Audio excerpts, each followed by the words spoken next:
औज़ुबिल्लाहि मिनश्शैतानिर्रजीम। बिस्मिल्लाहिर्रहमानिर्रहीम। अस्सलामु अलैकुम व रहमतुल्लाहि व बरकातुहू। नशीन पर तशरीफ फरमा हमारे भाई मोहतरम अतीक अहमद साहब की अहलिया मोहतरमा शाइस्ता साहिबा, उत्तर प्रदेश के मजलिस इत्तेहादुल मुस्लिमीन के सदर जनाब मोहतरम शौकत साहब, कानपुर के जिला सदर मोइनुद्दीन साहब, शहर सदर यूसुफ मंसूरी साहब, सेंट्रल यूपी के इंचार्ज रफीउल्लाह मंसूरी साहब, यूथ सदर उमर मारूफ साहब, कानपुर शहर की खवातीन की सदर मोहतरमा रिया सिद्दीकी साहिबा, एडवोकेट नासिर साहब साबिका सदर और मजलिस इत्तेहादुल मुस्लिमीन के कॉरपोरेटर शरद सवंकर साहब, उतरोला के मजलिस इत्तेहादुल मुस्लिमीन के उम्मीदवार डॉक्टर मन्नान साहब, मजलिस इत्तेहादुल मुस्लिमीन के चीफ स्पोक्स पर्सन व तर्जुमान मोहतरम जनाब आसिम वखार साहब, मेरी रज़ादार माँ और बहनों, मुअज़्ज़िज़ हाज़रीन इकराम, बुजुर्गान मिल्लत और मेरे नौजवान साथियों, बैठ जाइए, आप लोग पूरे बैठ जाइए, आराम से बैठिए, पूरे बैठ जाइए।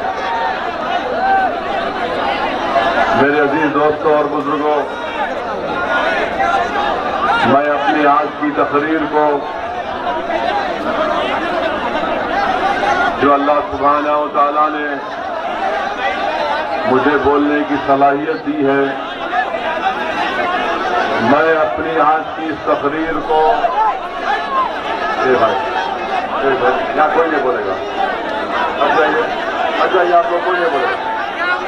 और यहाँ पर किसी चीज को बैठने के मत बोलिए, चाहे वो बैठिए, बस एक दूसरे को मत बोलिए। रुक जाइए, हम देख रहे हैं ना, बस ठीक है, आप छोड़ दीजिए, छोड़ दीजिए, कोई किसी को ना बोले।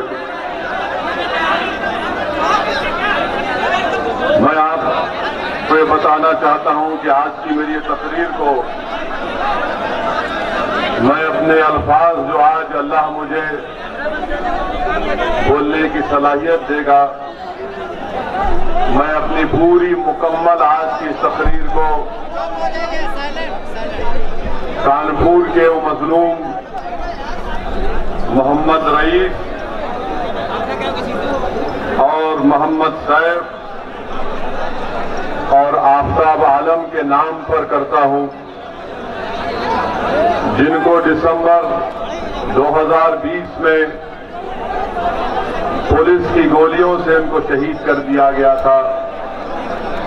मैं अल्लाह से दुआ भी करता हूं कि अल्लाह सुब्हानहू व तआला मोहम्मद रईस, आफताब आलम और मोहम्मद सैफ को अल्लाह उनकी खबरों को नूर से भर दे, अल्लाह इन तीनों की मग़फ़िरत फरमाए और अल्लाह सुब्हानहू व तआला अपने फजल और करम से इनके अफराद खानदान को सब्र जमील अता करे। और अल्लाह सुब्हानहू व तआला जो रब्बे करीम है, रब्बे कायनात है, अल्लाह सुब्हानहू व तआला जिन जालिमों ने इन बच्चों को शहीद किया, इनकी जानें ली, अल्लाह सुब्हानहू व तआला उन लोगों को, उन जालिमों को तबाह व ताराश कर दे। मेरे अजीज दोस्तों और बुजुर्गों, मैं आपका बेहद शुक्रिया अदा करता हूं कि आप लोग अपना कीमती वक्त निकालकर एक चिलचिलाती धूप में आप यहां पर आए, आपका बेहद शुक्रिया। आज का ये जलसा इसलिए मुनअक़िद किया गया है कि चंद महीने के बाद जब फरवरी 2022 में अगर चुनाव वक्त के मुताबिक होंगे विधानसभा के, तो आपसे ये गुजारिश करने के लिए असदुद्दीन ओवैसी आया है, आपसे ये इल्तिजा करने के लिए आया है कि आने वाले विधानसभा के चुनाव में आप तमाम को मिलकर मजलिस के उम्मीदवारों के हक में अपने वोट का इस्तेमाल करना है। मैं आपसे गुजारिश करने आया हूं कि आज आप हजारों की तादाद में यहां पर जमा हुए हैं, मगर मैं ये आपसे गुजारिश कर रहा हूं कि जब पोलिंग का दिन होगा तो ना सिर्फ हजारों बल्कि लाखों की तादाद में आप मजलिस के उम्मीदवारों के हक में अपने वोट का इस्तेमाल करेंगे। यकीनन यहां पर आपकी मौजूदगी इस बात का पैगाम देती है कि उत्तर प्रदेश की सियासत में इंशाअल्लाह ताला अब की बार मुसलमान एक नई तारीख रकम करेगा। आपका यहां पर इतनी बड़ी तादाद में जमा होना इस बात का पैगाम देता है उन तमाम सियासी पार्टियों के जिम्मेदारों को जिन्होंने बरसों से हमारा वोट तो लिया मगर सही मानों में अक़लियतों से और खास तौर से मुस्लिम अक़लियत से इंसाफ नहीं किया। मेरे अजीज दोस्तों और बुजुर्गों, याद रखिए मेरी इस बात को मैं बार बार आपसे कह रहा हूं कि भारत की सियासत की तल्ख़ हकीकत यह है कि जिसके पास ताकत है उसी की आवाज को सुना जाता है, जिसके पास उसके वोट से मुंतखब शुदा जीत कर आने वाले उसके नुमाइंदे हैं उनकी बात को सुना जाता है, जिसके पास विधायक हैं उनके मसाइल को हल किया जाता है, जिसके पास ना आवाज है ना ताकत है ना विधायक है तो उनको यतीम और कमजोर समझकर उनको कोने में छोड़ दिया जाता है। ये बात बिल्कुल सच है। मैं आपसे जो कह रहा हूं कड़वी जरूर है मगर याद रखिए ये सच्चाई है। आज भारत में मुसलमानों का मुकाम अगर एक है, क्या है हमारा मुकाम? हमारा मुकाम एक बैंड बाजे की पार्टी की तरह होकर रह गया कि जब इलेक्शन आता है तो हमसे कहते हैं कि बैंड बजाओ, सेकुलरिज्म को बचाओ। जब इलेक्शन आता है तो मुसलमानों से कहा जाता है कि पुंगी बजाओ और सेकुलरिज्म को बचाओ। मुसलमानों से कहा जाता है कि हारमोनियम पर साज निकालो ताकि मुल्क का सेकुलरिज्म बच जाए। और आपने देखा होगा कि शादी की बारात जब निकलती है दूल्हे के घर से तो दूल्हा घोड़े पर होता है और शाम में होते बैंड बाजे वाले, और जब दूल्हा उस मुकाम पर पहुंच जाता है जहां पर उसकी शादी होना है तो बैंड बाजे वालों से कहा जाता है कि तुम इस मुकाम में अंदर दाखिल नहीं हो सकते क्योंकि तुम्हारा काम था दूल्हे की बारात को बैंड बाजा बजा कर लाना, अब तुम्हारा काम खत्म हुआ, तुम बाहर रहोगे, किसी कोने में जाकर बैठ जाओ। यही हाल मुसलमानों का करके रख दिए हैं लोग। जब इलेक्शन आता है मेरे अजीज दोस्तों, गयूर नौजवानों, मेरी बात को सुनिए। मैं चाहता हूं कि जब आप यहां से जाएं एक फिक्र लेकर जाएं, एक सोच लेकर जाएं। मैं ये चाहता हूं कि आप एक फैसला कर लें कि इस आने वाले विधानसभा में क्या आप सिर्फ वोट डालने वाले रहेंगे या नेता भी बनेंगे, या आप सिर्फ वोट डालते रहेंगे और वही बैंड बाजा पार्टी की तरह कोई दूल्हा बनेगा, आप उसके वास्ते बड़े बैंड बजाएंगे, बड़े बड़े गाने गाएंगे, नाचेंगे, और जब वो जाएगा उस मुकाम पर जहां पर शादी होना है तो वहां पर कहा जाएगा तेरा काम नहीं है, तेरा काम हो गया, तू बाहर रुक जा। असदुद्दीन ओवैसी आपको पैगाम देने आया है कि हम अब बैंड बाजा नहीं बजाएंगे, अब हम जमहूरी तरीके से इन लोगों को बजाकर अपने उम्मीदवार को कामयाब करेंगे। हम जब बजाएंगे, जब हम बजाएंगे तो योगी आदित्यनाथ उल्टा ना समझे यह बजाने की बात कर रहा है।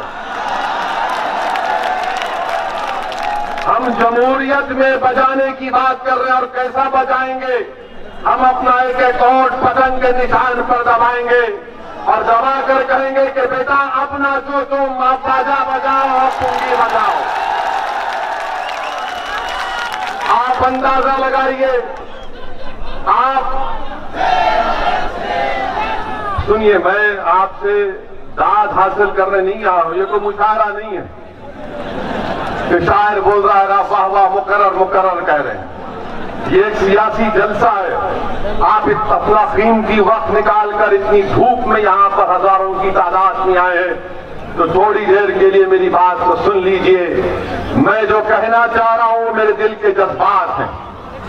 जो मैं कहना चाहता हूं मेरे दिल में, दिमाग में बेचैन मुझे कर देती है जब इन तमाम चीजों को देखता हूं। तो जब आवाम के दरमियान में आता हूं तो अपनी तकलीफ को आपके सामने बयान कर रहा हूं।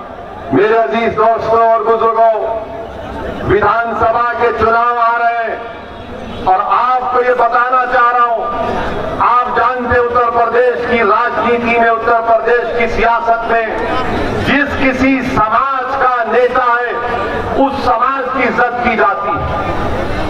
अगर कोई ब्राह्मण समाज का है तो उसका नेता है। अगर कोई ठाकुर है तो कहेगा कि योगी ठाकुर है हमारा नेता है। अगर कोई यादव है तो कहेगा अखिलेश हमारा है। अगर कोई दलित है उसमें जाटव है तो कहेगा कि बहन जी है हमारी नेता।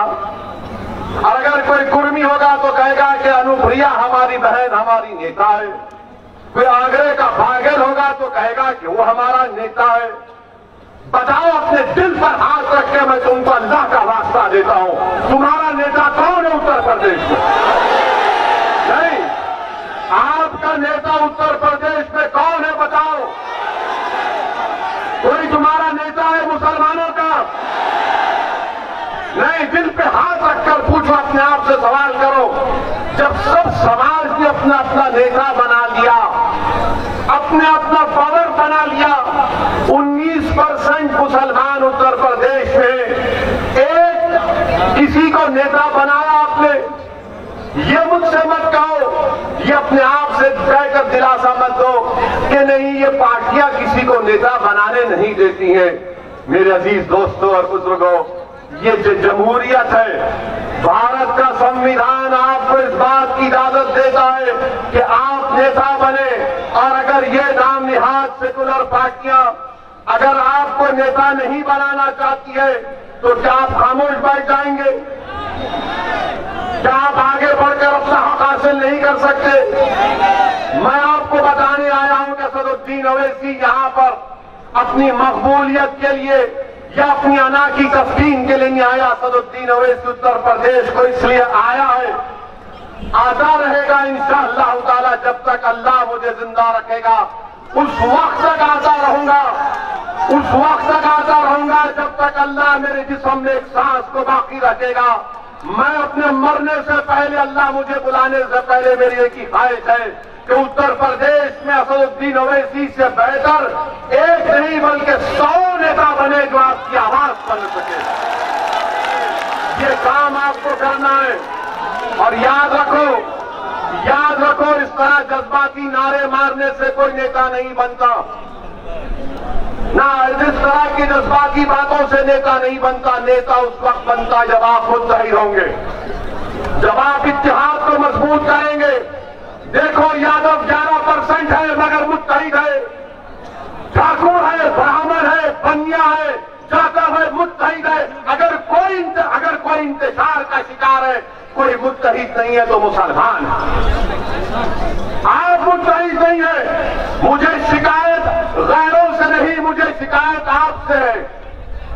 मुझे मेरा हक बनता है कि मैं आपसे शिकायत करूं। मैं इस सरजमीन का नहीं हूं मगर मेरा और तुम्हारा जो रिश्ता है ना, वो खून का नहीं है, ना बरादरी का। मेरा और तुम्हारा रिश्ता वो है जिसको पाक रब्बुल आलमीन ने कलमे तौहीद के नाम पर जोड़ दिया। उस रिश्ते की बुनियाद पर तुमसे कह रहा हूं कि आपको तब्दीली लाना पड़ेगा अपने आप में। और अल्लाह ने फरमा दिया कुरान में कि अल्लाह उन लोगों को कभी नहीं बदलता जो अपने आप को बदलना नहीं चाहते। आप अगर बदलेंगे, अपनी पार्टी को मुत्तहिद होकर मजबूत करेंगे तो इंशाअल्लाह ताला उत्तर प्रदेश में एक तारीख रकम करेंगे। मुझे मालूम कि मेरी आज के इस तकरीर के बाद ये जो सेकुलर लिबरल जो कहते हैं, ना सेकुलर है ना लिबरल है, ये तमाम के तमाम गुलाम है जो अपना ईमान बेचकर जमीन फरोशी करते रहते दिन रात। ये लोग अब कहेंगे देखो ओवैसी कानपुर को आया और कानपुर को आकर वो आपके वोट को तोड़ना चाहेगा। उत्तर प्रदेश में अब चल रहा है कि पूरे मुसलमान एक होकर वोट दो। मैं भी कह रहा हूं कि एक होकर वोट दो, मगर किसको वोट दो? एक होकर किसको वोट देंगे बताओ? क्या तुम समाजवादी पार्टी को एक होकर वोट दोगे? क्या तुम एक होकर बीएसपी को वोट दोगे? क्या तुम एक होकर कांग्रेस को वोट दोगे?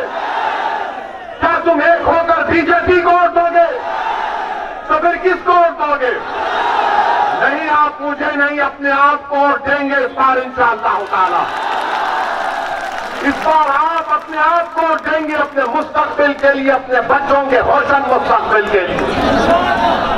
अब ये बात आप समझिए कि अब शाम से शुरू हो जाएगा टीवी पर, शाम के 6 बजे 9 बजे 10 बजे हमारा निकाह करने तैयार हो जाते हैं।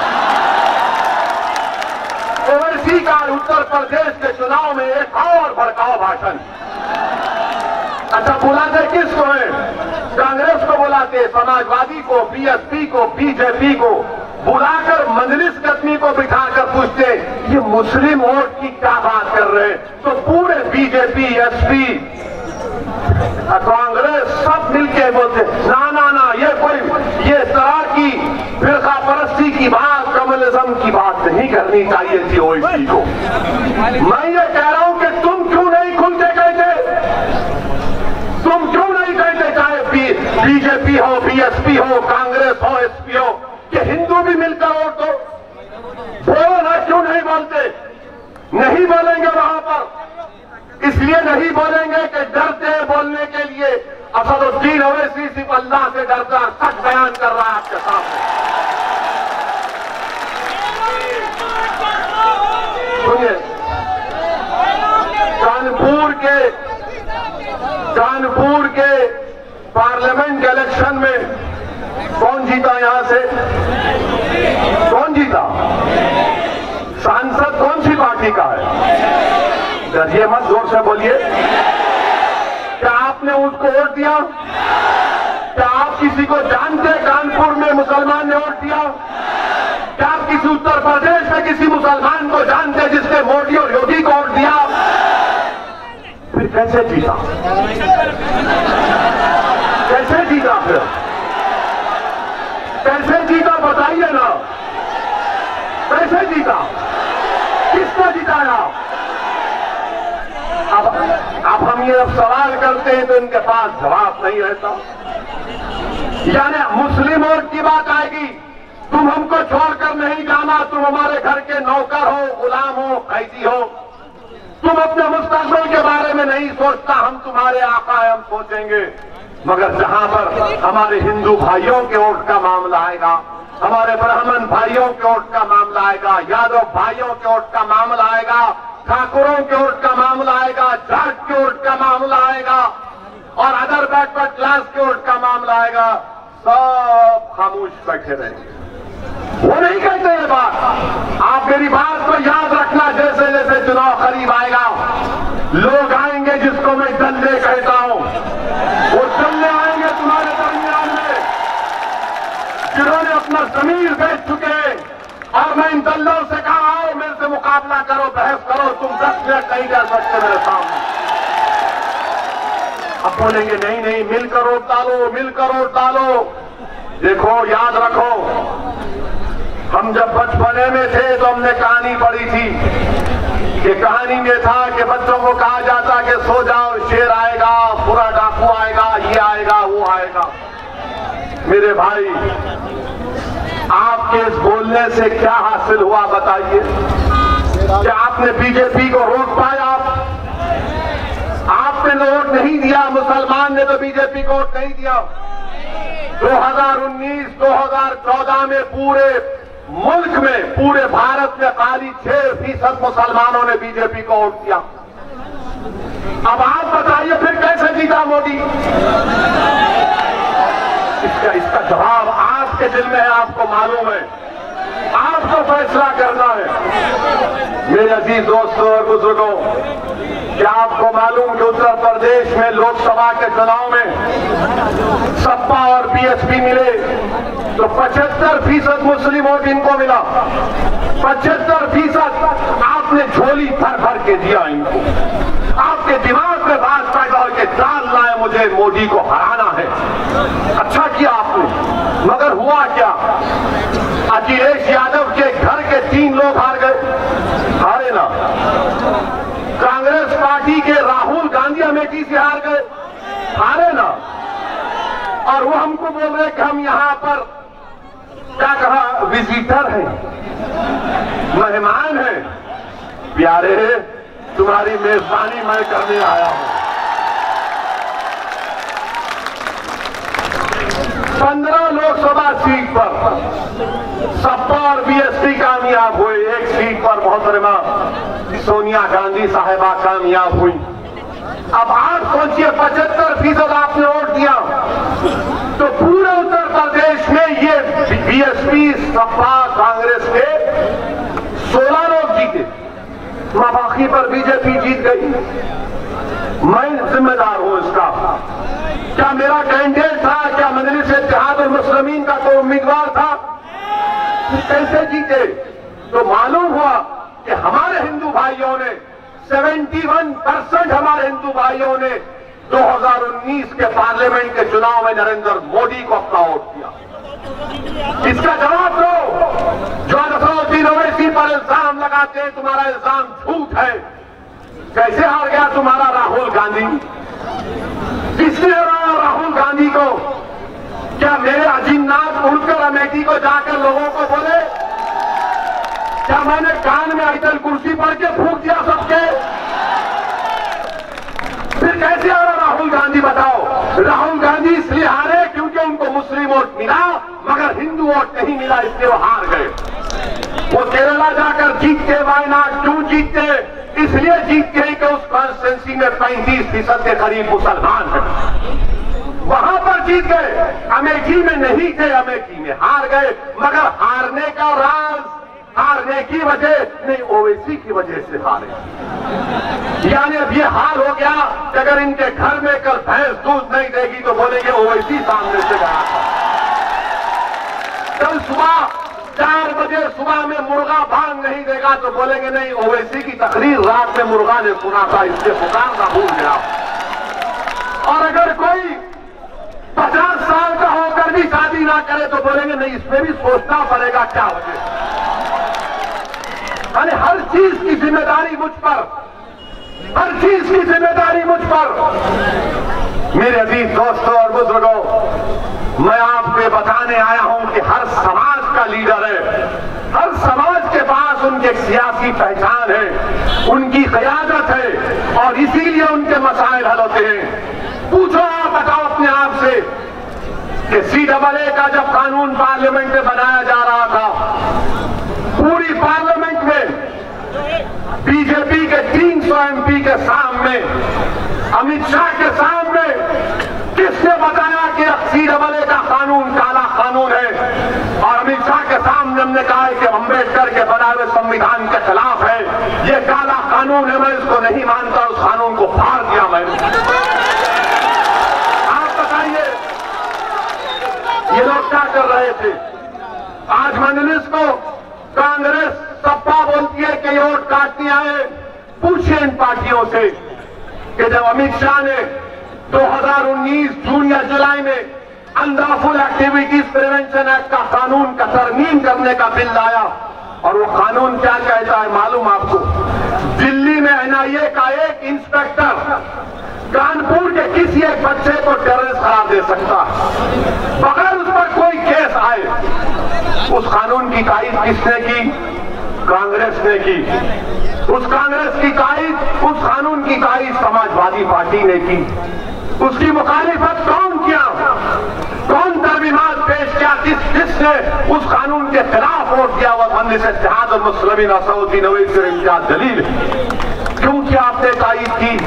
क्यों समाजवादी ने और कांग्रेस ने तारीफ की? इनके पास कोई जवाब नहीं है। मेरे अजीज दोस्तों और बुजुर्गों, ये सब लोग हारते हैं। 2017 का चुनाव हार गए, कांग्रेस और समाजवादी मिल गए। तो एक गाना, क्या गाना था उस वक्त कि यूपी को ये 2 लड़के पसंद है। कहा था ना, यूपी को ये 2 लड़के पसंद है। बह गए 300, बीजेपी जीत गई। फिर आपने 2 साल के बाद पार्लियामेंट में बहन जी के साथ अलायंस किया, आप नहीं जीत पाए। अब हम जब आ रहे, अच्छा मजलिस क्या करती है? हम सिर्फ भारत के पार्लियामेंट के इलेक्शन में 3 सीट लड़े। एक हैदराबाद के अवाम को लाखों सलाम, हमने बीजेपी को फिर से हराया। नरेंद्र मोदी आकर मेरे खिलाफ कैंपेन किए। आपके मुख्यमंत्री को भी लाया गया था, बाबा भी आए थे। फिर ये राहुल गांधी भी आए थे, चार मीनार के दामन में जलसा किए। कांग्रेसी कह रहे थे कि हमको जलसा करने नहीं देगी मजलिस। हमने कहा करो चार मीनार के दामन में। हमारे लोकल डीसीपी साहब बोले कि सर आपको कोई एतराज नहीं है। बोले हम क्यों एतराज है, कोई कहीं पे कर सकता। जलसा किए, मीडिया के लोग आकर पूछे कि इनका जलसा हुआ। मैंने कहा हाँ, ये चार मीनार हमारे अब्बा की इमारत है, अब्बा के सामने आई है। कुछ नहीं चला, हार गए।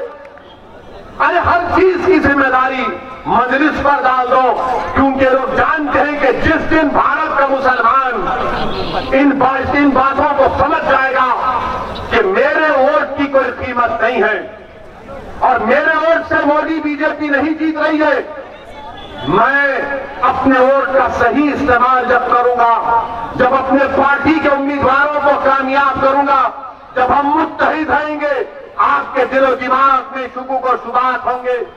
अरे नहीं, इसको वोट देंगे तो क्या होगा? मेरे भाई, मैं आपसे अपील कर रहा हूं कि जिंदगी में एक मर्तबा कभी अपने आप के लिए वोट देकर देखो। तुमने बरसों इन तमाम को वोट दिया, क्या हासिल हुआ तुमको बताओ?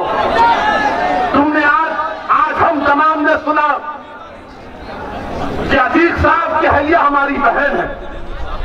उस बहन अपने शौहर का खत पढ़कर सुना रही थी तो जज्बात से मगलूब हो गई। 5 साल से अपने शौहर को नहीं देख पाती, बच्चे अपनी बाप की मोहब्बत से महरूम, घरों को डमोलिश कर दिया गया। आजम खान जेल में है, बकरी चोरी के केस में केस बुक हो जाता है। मुख्तार जेल में है और उत्तर प्रदेश की जेलों में 27% मुसलमान, ये गवर्नमेंट ऑफ इंडिया का डेटा है, अंडर ट्रायल है। उत्तर प्रदेश में 5 साल और 15 साल के दरमियान में जो बच्चे स्कूल को नहीं जाते, 60% मुसलमान है। उत्तर प्रदेश में अगर ग्रेजुएट सबसे कम निकलते हैं तो मुसलमानों के 2%। बताओ फिर कब उठोगे आप? कब उठोगे आप? बताओ, तुम्हारा खून चूसा जा रहा है, तुम्हारे तरक्की के राहों को खत्म कर दिया गया, तुम और नीचे नहीं जा सकते। अब तुम समंदर की तह पर आ चुके हो, यहां से उठना है आपको, उठना है। और ऐसे उठोगे इंशाअल्लाह ताला, जैसा अल्लाह के हुक्म पर जो सूरज निकलता है, ये बादल छकाइए, तुम मेरी बात को याद रखो। इंशाअल्लाह ताला सूरज निकलेगा, सूरज की किरणें चमकाएंगी आपको, और जब धूप आएगी तो दुनिया समझेगी कि हाँ, जिसको हमने 60 साल झूठ और धोखा देकर दबा कर रखा, आज वो बाशऊर हो चुका है, आज वो अपने हक को पहचान चुका है, आज वो उठ चुका है। याद रखो, अगर आज आप नहीं उठेंगे तो नुकसान किसका होगा? नुकसान समाजवादी का नहीं होगा, नुकसान बीजेपी का नहीं होगा, नुकसान कांग्रेस का भी नहीं होगा, नुकसान हमारा होगा। मैं नौजवानों से, उनके बड़ों से अपील कर रहा हूं कि आपने अपनी जवानी को लुटा दिया इन तमाम लोगों के लिए, खुदा के लिए इन बच्चों की जवानी को मत लुटने दीजिए। मैं अपनी मां और बहनों से अपील करने आया हूं कि आपने रातों में कभी तुमने चैन की नींद नहीं सो सकी। हमारी मां रात में करवट लेती थी कि मेरा बच्चा अभी तक घर को नहीं आया, मेरे बच्चे का स्कूल के फीस का इंतजाम कैसे करेंगे, मेरे शौहर की नौकरी का क्या होगा। अगर कहीं से पटाखे की आवाज आ गई तो मां का कलेजा हिल जाता है कि कहीं मेरे बच्चे को गोली तो नहीं लग गई, कहीं मेरे बच्चे को गोली तो नहीं लग गई। मेरे भाई, ये कब तक इस गैर यकीनी कैफियत में हम जिंदगी गुजारेंगे। जमहूरियत है, संविधान है, और संविधान भारत का आईन आपको इजाजत देता है कि अपने वोट से अपनी क़यादत को बनाओ। मुझे मत बनाओ, मैं आज हूं, कल इस दुनिया से चला जाऊंगा, मैं भी जमीन की ग़िज़ा कभी बन जाऊंगा, मगर आपके लिए आया हूं और आपके लिए आता रहूंगा। आप याद रखो मेरी इस बात को कि मैं आप तमाम को, भारत के हर मजलूम आवाम को अपने पलकों पर रखता हूं, हर कमजोर को अपने पलकों पर रखता हूं। मैं जब इस दुनिया से जाऊंगा तो मेरी एक ही ख्वाहिश है कि अल्लाह मुझे अपने जिस्म से रूह निकालने से पहले मैं ऐसे नकूश छोड़ जाऊं कि हर कोने में भारत का 100 ओवैसी से बेहतर एक सियासी कायद, एक सियासी रहनुमा बन सके। मेरे अजीज दोस्तों और बुजुर्गों, आप और सुनना चाह रहे या खत्म कर दें? गर्मी तो नहीं हो रही, बोले थके तो नहीं ना, थके तो नहीं ना, बोर तो नहीं हो रहे ना, तो ठीक है। अब इतना बोलेंगे कि इंशाअल्लाह ताला विधानसभा के चुनाव तक, उसके बाद भी जिंदगी भर बोलते रहेंगे। और ये तमाम लोग बीजेपी हो, हम कल इलाहाबाद जा रहे थे, गाड़ियों का काफिला है, ये बजरंग दल के लोग बैठ के आ गया, कोई नहीं आना। हमारा जलसा इलाहाबाद में हो रहा तो सपा, बीएसपी, कांग्रेस ने एक अफवाह फैला दी, रूमर, नहीं आ रहे। यहां भी फैली, होता है। इससे मालूम हो गया कि कितने झूठे हैं ये, कितने झूठे। मेरे अजीज दोस्तों और बुजुर्गों, हम जब बोलते हैं तो कहते बहुत बोलता है, इसके बोलने से तकलीफ होती है। अब आप एक बार, नहीं चाय कड़वी नहीं, याद रखो। असदुद्दीन ओवैसी के बारे में किसी ने अच्छा कहा कि चाय की प्याली तो गर्म होती है मगर केतली उससे ज्यादा गर्म होती है, समझे ना। अब हमारा हाल ऐसा है, किसी एक आलिम दीन ने मुझे समझाया कि एक बाप और बेटा मिलकर कानपुर को आ रहे थे, बहुत सालों पहले, और 100 साल पहले से घोड़े पे बैठकर आ रहे थे। तो किसी एक आदमी ने कहा, ये क्या बात है, बेटा बैठा है, बाप बैठा है, बेटों का उठो, बाप को बैठने दो। तो बेटा बोला, हाँ बाप को तकलीफ हो रही है, आराम से। बेटा उतर गया, थोड़ी दूर चले तो फिर किसी ने कहा, ये क्या तू कैसा बाप है, तेरा बेटा चल रहा है, तू उतर। तो वो भी उतर गया, बेटा बैठ गया। बाद में किसी ने कहा, तुम कैसे इंसान हो, जानवर पर जुल्म कर रहे, दोनों उतर गए। तो यही हाल करके रखिए, हर बार कुछ ना कुछ बात करते हैं। अच्छा, हम हमारे बोलने पे इनको इतराज, आप ईमानदारी से हम कह रहे हैं, हर बात सच्चाई से कह रहे हैं इंशाअल्लाह। मौलाना कलीम सिद्दीकी को जानते आप लोग? जानते हो, सुना होगा ना उनके बारे में, सुना नहीं सुना? उनको उत्तर प्रदेश के एटीएस ने गिरफ्तार किया ना? किसने बोला उनके बारे में? किसी ने बोला? किसी कांग्रेस के राहुल गांधी ने बोला, सपा के अखिलेश यादव ने बोला, बीएसपी के बहन जी ने बोला, कांग्रेस के राहुल ने बोला, क्यों नहीं बोले? क्यों नहीं बोले? क्यों नहीं बोले? सोचो, क्यों नहीं बोले? नहीं, इसलिए नहीं बोले, अगर बोलेंगे तो दूसरों का वोट नहीं मिलेगा। अगर बोलेंगे तो दूसरों का वोट नहीं मिलेगा। हमको गुजरात से कोई लोग फोन किए, वो फोन करके बोले कि क्या अभी तक आपने कुछ नहीं कहा, क्यों खामोश हो गए ओवैसी? मैंने कहा आपका किस सियासी पार्टी से ताल्लुक है? बोले उससे आपको क्या करना है? मैंने कहा मैं जानना चाहता हूं कि आपके सियासी बाप कौन है? तो बोले राहुल। मेरा चलिए आपके बाप का पता तो चल गया। मेरा क्यों नहीं बोले? तो बोले ओवैसी साहब हम दिल से आपको चाहते, मगर कांग्रेस में हम क्या करें? मैंने कहा तुम्हारी बात सुनकर करबला के मैदान में इमाम हुसैन ने जब यजीद के जालिमों को, वो यजीद पलीद की फौजियों को नमाज पढ़ाया, तो इमाम हुसैन ने कहा था कि क्या तुम नहीं जानते कि मैं रसूलुल्लाह सल्लल्लाहु अलैहि वसल्लम का नवासा हूं? क्या तुम नहीं जानते कि मैंने मेरी जबान रसूलुल्लाह सल्लल्लाहु अलैहि वसल्लम ने अपनी जबान उस पर रखी? क्या तुम नहीं जानते कि रसूलुल्लाह सल्लल्लाहु अलैहि वसल्लम ने मुझे अपने कंधों पर बिठाया? तो यजीद के फौज के सिपाहियों ने, जालिमों ने कहा कि इमाम हुसैन हमारा दिल आपके साथ है मगर तलवार यजीद के साथ है। दिल आपके साथ है मगर तलवार यजीद के साथ। मेरे अजीज दोस्तों और बुजुर्गों, अब दिल भी हमारा साथ होगा, दिमाग भी एक जगह पर होगा, और दिमाग में कोई खौफ को आने मत दीजिए सिवाय अल्लाह के। दिल में सिवाय रसूल की मोहब्बत में किसी की बशर की मोहब्बत को आने मत दीजिए, और बेखौफ होकर मंजलिस को कीजिए। जब हमने ये कह दिया, फिर हमको उत्तर प्रदेश से भी एक फोन आया, समाजवादी पार्टी के एक नेता का फोन आया, नाम नहीं बताएंगे, नाम नहीं बताएंगे। हमने पूछा क्यों नहीं बोलते? अरे कैसा बोलेंगे सर, अगर भैया जी बोलेंगे तो वोट नहीं मिलेगा।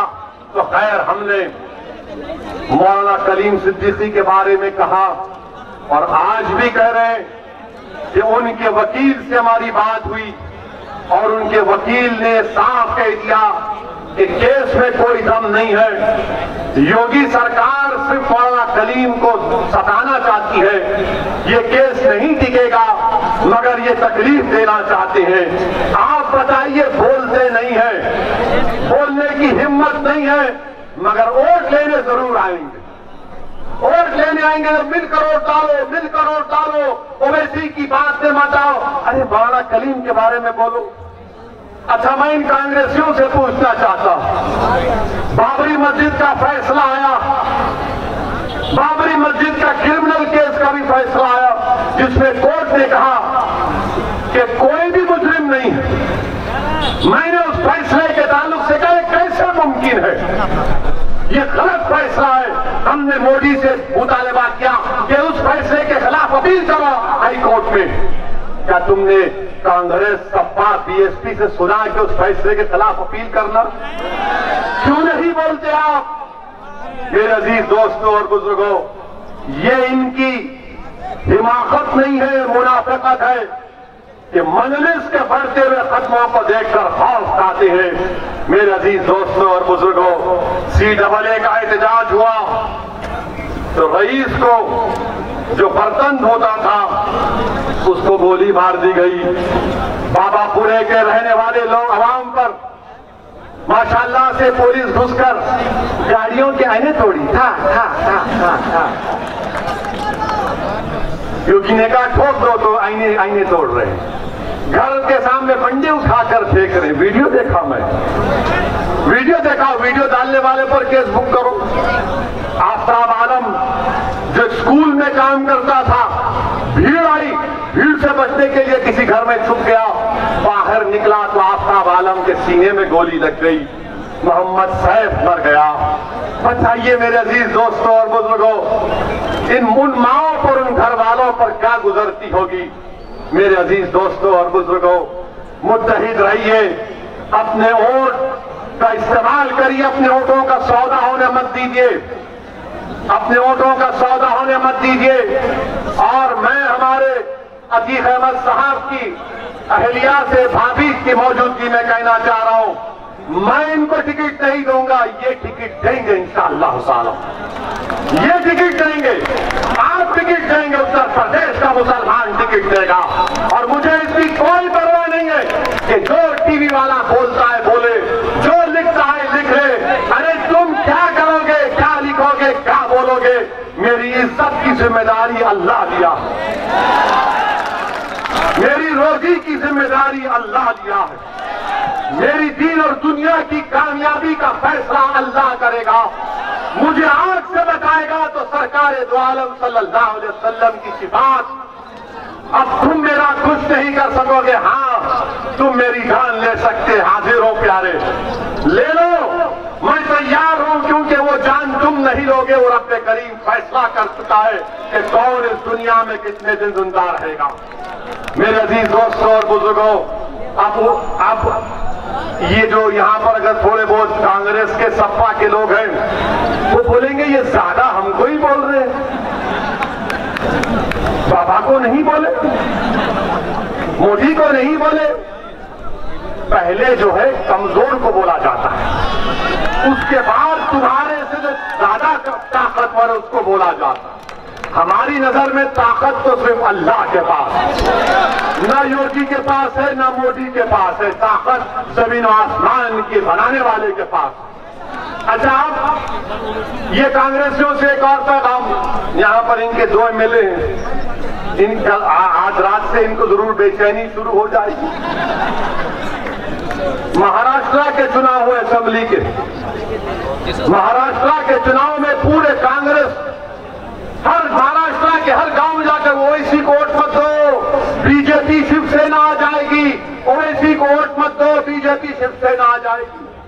बात सादा दिल मुसलमान हमारे बुजुर्ग हैं, वो समझ करे नहीं नहीं नहीं, मुझे कई मिलकर बोले आप वोट देंगे तो बीजेपी शिवसेना आ जाएगी।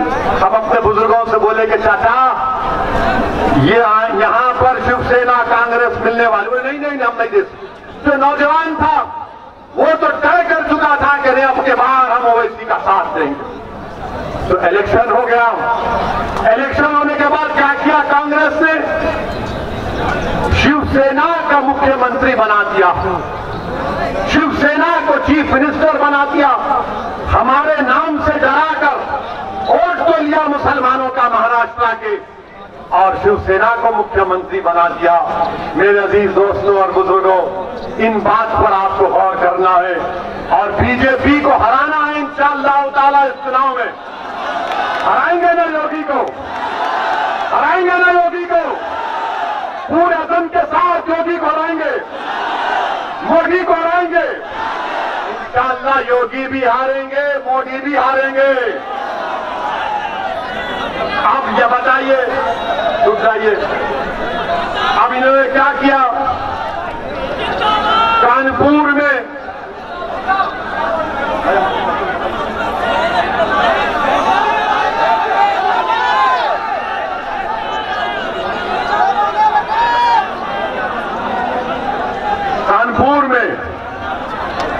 कोविड की सेकेंड वेव आई नहीं आई, आपको ऑक्सीजन मिली, नहीं जोर से बोलिए, कानपुर की जनता को ऑक्सीजन मिली, तो क्या आप बीजेपी को ऑक्सीजन देंगे आने वाले चुनाव में? क्या बीजेपी का ऑक्सीजन बंद करेंगे? बंद करेंगे नहीं करेंगे? अरे डरो मत प्यारे, जोर से बोलो, तो लगाओ मेरे साथ नारा, नारे तकबीर, नारे तकबीर। कानपुर में योगी जी मामला गर्म हो गया। कानपुर में 75 टन ऑक्सीजन की जरूरत थी, तो योगी आदित्यनाथ की सरकार सिर्फ 18 टन ऑक्सीजन दे रही थी। मैं उत्तर प्रदेश और कानपुर की जनता से अपील कर रहा हूं, जो सरकार आपको ऑक्सीजन नहीं दे सकी वो आपके वोट के हकदार नहीं, वो आपके वोट के हकदार नहीं है। कानपुर की टैनरीज को खत्म कर दिया गया, कानपुर की चमड़े की इंडस्ट्री को खत्म कर दिया गया, नहीं किया गया। आप ये योगी के बारे में सुनिए, जनवरी 2019 में 130 जजुआ में फैक्ट्रियों को बंद कर दिया गया। क्यों किया गया? कि कुंभ मेला आ रहा था, पहले कुंभ मेला होता था और 3 दिन शाही स्नान के लिए फैक्ट्री बंद होती थी। योगी ने कहा 3 महीने बंद कर दो। मकसद क्या था कि दलित और मुसलमान उन फैक्ट्रियों में काम करता, उनको उससे रोजगार से महरूम कर दिया जाए। और फिर फरवरी 2020 को उत्तर प्रदेश के पोल्यूशन कंट्रोल बोर्ड ने 240 फैक्ट्रियों को बंद कर दिया। रोजगार से दलित और मुसलमान महरूम हो गया। और आपको मालूम, लेदर इंडस्ट्री ने कहा कि सितंबर 2020 तक 2100 करोड़ का नुकसान हो गया। इसकी जिम्मेदारी योगी जिस अनाज पर आती है। मार्च 2021 में करीब 90 जमुआ में फैक्ट्रीज को बंद कर दिया गया। मेरे अजीज दोस्तों और बुजुर्गों, मेरी आपसे गुजारिश है कि आप कानपुर के मुकद्दर को बदलिए। यहां पर अंडरग्राउंड केबलिंग की गई। बारिश आई तो शॉर्ट नहीं लगता रोड पे, आपको लगता है ना? केबलिंग 4 फीट क्यों नहीं चाहिए थी, 1 फीट की कर दी है। योगी आदित्यनाथ की सरकार से जाकर कहो कि आपने रोजगार दिया तो कल सबको दे दिया। 33 लाख उत्तर प्रदेश का नौजवान का नाम है। रोजगार के पोर्टल के ऊपर योगी नाकाम साबित हुए। गैस की कीमत कितनी है? गैस सिलेंडर की 14 लीटर गैस की सिलेंडर की कीमत कितनी है? 800-2500 रुपये, 900 रुपये है ना। अब आप जाकर किसी ने कानपुर से प्रधानमंत्री के पास गए, बोला कि प्रधानमंत्री इतनी कीमत हो गई। बोले मुझे क्या करना है? जाकर बाबा से कहिए। बाबा ने कहा मुझे क्या करना, मैं तो दूसरी गैस छोड़ता हूं। आप बताइए गरीब क्या करेगा? पेट्रोल डीजल 100 रुपये के करीब हो गया। गंगा के पानी पर लाशें तीर रही थी, दवाएं नहीं मिली, दफनाने के लिए जमीन नहीं मिली, अंतिम संस्कार करने के लिए लकड़ी नहीं मिली। तो उन्होंने नदी के किनारे दफना दिया। तो दुनिया ने देखा, योगी ने देखा या मोदी ने देखा, मुझे नहीं मालूम। कुत्ते उन लाशों को खा रहे थे, जो किसी का बाप था, किसी की मां थी, किसी का बेटा था। बताओ क्या आप अपनी बीजेपी को वोट दोगे? मैं उत्तर प्रदेश के ओबीसी समाज के जिम्मेदारों से पूछना चाहूंगा कि कास्ट सेंसस, जाति जनगणना बीजेपी नहीं कराना चाहती है। क्यों नहीं कराना चाहती बीजेपी? जब मोदी ओबीसी का वोट लेते हैं तो क्यों नहीं कराना चाहते? हम उम्मीद करते हैं कि हमारे ओबीसी समाज के भाई और बहन भी इस बार सोच समझकर अपने वोट का फैसला देंगे। मेरे अजीज दोस्तों और बुजुर्गों, मेरे गरीब नौजवान साथियों, आपका बेहद शुक्रिया कि आज आप आए, मगर वोट का इस्तेमाल करो। अपने वोट की अहमियत को जानो। बेखौफ होकर मजलिस के हक में अपने वोट का इस्तेमाल करो। उत्तर प्रदेश में अपनी एक सियासी क़यादत को बनाओ, लीडरशिप को बनाओ, नेता को बनाओ और अपने वतन को दिखाओ। और दुनिया जभी जागेगी। इख्तिदार की कुर्सियों पर बैठने वाले जालिम लोग आप एक करवट लेंगे तो इनको नजर आ जाएगा कि आप में शऊर बेदार हो चुका है। आपका बेहद शुक्रिया। अस्सलाम वालेकुम व रहमतुल्लाहि व बरकातहू।